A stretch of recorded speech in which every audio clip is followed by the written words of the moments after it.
દ્વારકા હવેલી ખાતે પરમ પૂજ્ય જેજેશ્રીના મંગલ પ્રાગટ્ય દિવસ નિમિત્તે વૈષ્ણવ પરિવારજનો દ્વારા ખૂબ વધાઈ અર્પણ કરવામાં આવી હતી।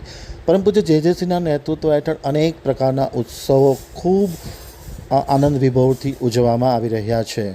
હવે જોઈએ દ્વારકા આમતક ન્યૂઝ બ્યુરોનો એક વિસ્તૃત અહેવાલ। દ્વારકા હવેલીના પરમ પૂજ્ય જેજેશ્રીના આજે પ્રાગટ્ય દિવસ નિમિત્તે વૈષ્ણવ પરિવારજનો દ્વારા ખૂબ મંગલ વધાઈ પાઠવવામાં આવી હતી।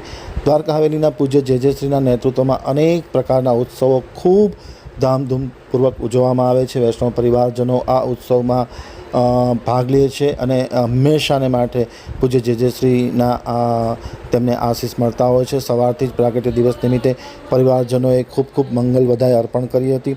આમતક દૈનિક અને ટીવી ન્યૂઝ ચેનલ પરિવાર દ્વારા પણ દ્વારકા હવેલીના પરમ પૂજ્ય જેજેશ્રીના આજે મંગલ પ્રાગટ્ય દિવસ નિમિત્તે ખૂબ વધાઈ અર્પણ કરવામાં આવી હતી। તેમના ચરણોમાં મંગલ વધાઈ અર્પણ કરવામાં આવી હતી। સવારથી જ વૈષ્ણવ પરિવારજનો મોટી સંખ્યામાં હવેલી ખાતે એકત્ર થયા હતા અને પરમ પૂજ્ય જેજેશ્રીના મંગલ પ્રાગટ્ય દિવસ નિમિત્તે વધાઈ અર્પણ કરવામાં આવી હતી।